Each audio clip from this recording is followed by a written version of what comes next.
Olá, muito bem-vindo você que nos acompanha. O meu nome é Frei Jacir de Freitas e o texto que inspira a nossa reflexão é Mateus 1:17. Trata-se da genealogia dos antepassados de Jesus no contexto da história da salvação, desde Abraão e até Maria. E veja só o que eu preparei para você. A relação de Jesus com seus antepassados e a psicogenealogia. Sabe o que é isso? Psicogenealogia? Então não saia daí que você vai entender e compreender esse misto de relação entre pessoas do passado de Jesus e a história. Por que Jesus é incluído em uma genealogia na Bíblia?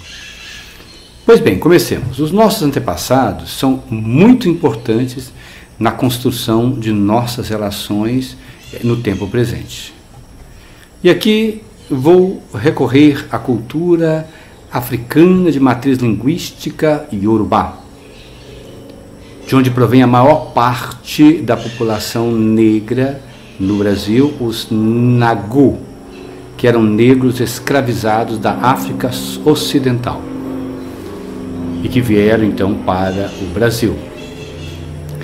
Segundo essa cultura, nossa existência é dividida em dois mundos: o humano materializado chamado Aie e o transcendente Oro, onde vivem os orixás, forças universais que unem o ser humano ao cosmos, e os Eguns, força que une os laços familiares à ancestralidade. Isso é muito importante.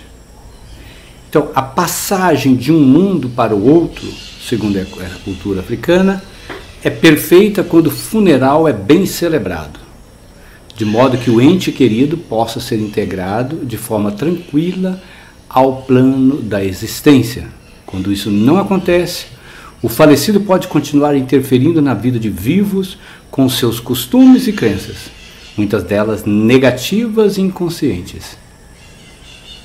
Isso aconteceu, por exemplo, na devoção à Nossa Senhora da Boa Morte, trazida por Portugal, aqui no Brasil, e um grupo de mulheres perto de Salvador, Cachoeiro.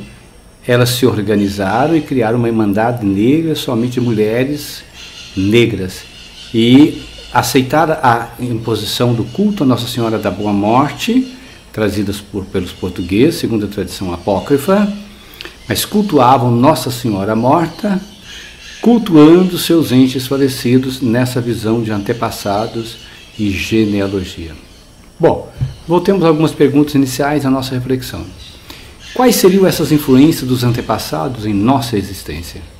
Como descobrir os laços, as vivências que se repetem nas gerações? Estamos falando de genealogia ou psicogenealogia? Como entender Jesus nessa relação de ancestralidade? Muito interessante. Retornemos, portanto, à passagem de Mateus 1:17. Nela são elencadas 3 grupos de 14 gerações, de Abraão até Davi, e de Davi até o exílio da Babilônia. Davi 1010-970, Babilônia 597 a 536. E do exílio da Babilônia até Jesus. O primeiro grupo representa a monarquia, o segundo o cativeiro e o terceiro a vinda definitiva do Messias. Jesus, com isso, está situado em 3 importantes fases da história de Israel, a partir, olha que interessante, da sua ancestralidade, seus antepassados. Notado é o fato de o rei Davi aparecer na lista como sendo o 14º homem, e a contagem do número correspondente das letras hebraicas do seu nome ser 14. Então, David, que é o nome do Davi, né, em hebraico, resulta que 4 é a letra Dalet, 6 é o Vav, e mais um Dalet forma 14, o que demonstra a importância de Davi na genealogia de Jesus, o Messias prometido no seu reinado. 14 equivale a 7 2 vezes. 7 é o número perfeito. 3 representa o divino. Depois de 3 gerações de 14, Jesus inaugura a última geração que nos leva a Deus. Essa não passa mais. é a plenitude do tempo. Muito, muito interessante. Na lista dos antepassados de Jesus estão muitos heróis de fé, o santo e pecador rei Davi, mas também reis cruéis, também como os patriarcas, isto é, pais do povo de Deus, e mulheres estrangeiras e prostituídas. Não deixe de ler a genealogia em Mateus para você entender o que eu estou falando. A mãe de Jesus, sua mãe, aparece juntamente com mais 4 mulheres, Tamar, Ruth, Raabe e Betsabeia, em meio a 46 homens, sem contar os irmãos. Das 4 mulheres, 2 delas, Tamar e Raabe, foram mulheres prostituídas. Betsabeia teve um marido morto no fronte de batalha para ser possuída pelo rei Davi. Além disso, o fato de Tamar, Ruth não serem judias ressalta a importância de Jesus. O Messias esperado da casa de Davi não veio somente para os judeus. Jesus, ao ser chamado na abertura da genealogia de filho de Davi e filho de Abraão, recebe a chancela de Messias e judeu plenamente. A ancestralidade judaica e messiânica de Jesus é confirmada pela sua história. A figura de José também demonstra a ligação com a descendência de Davi, mesmo que não tenha sido ele a gerar o filho. A atribuição conferida à sua esposa Maria, da qual nasceu Jesus, chamado de Cristo, isto é, o Messias. Sem sombra de dúvida, as genealogias exercem um papel importante na historiografia da formação do povo da Aliança Israel. As genealogias formam já no livro do Gênesis uma rede de filhos que associam as descendências às pessoas dos patriarcas e matriarcas, sobretudo Abraão. Não poderia ser diferente no Evangelho de Mateus para falar de Jesus. Abraão é o personagem que unifica de forma inclusiva parentes e povos distantes em várias ramificações genealógicas. Não em menor escala, as genealogias serviram para unir também o povo de Abraão ao mundo criado por Deus e a humanidade, conforme os relatos também genealógicos do livro do Gênesis. Genealogia, que no plural hebraico é Toledote, pode ser traduzido por descendente ou a história de.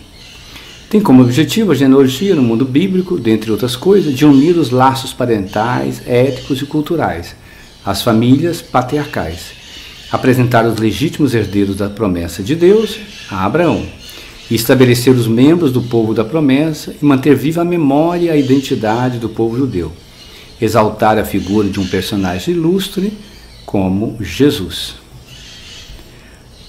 A genealogia serviu para criar pontes entre as inúmeras histórias de fé no passado e no presente da história, sobre o rio do esquecimento que liga a margem de hoje à margem dos antecedentes, como escreve Ska, ao falar da função da genealogia. Ele diz: é preciso construir essas pontes quando o rio do esquecimento chega a separar o hoje do ontem e do anteontem, ou seja, quando não é mais possível alcançar a própria margem dos antepassados.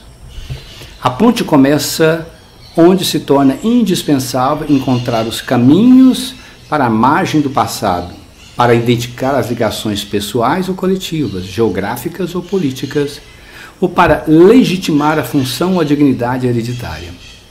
Há, enfim, pontes que ligam membros de famílias separados pelo rio do esquecimento e que geram e que querem manter vivos laços étnicos, geográficos, econômicos, políticos ou simplesmente culturais.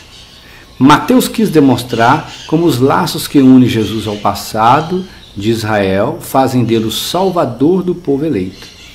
Diferente de Mateus, a comunidade de Lucas 3, 23 a 38, fez a genealogia de Jesus chegar até Adão, e o seu único objetivo era outro senão falar da humanidade de Jesus. Lucas é um evangelho da misericórdia.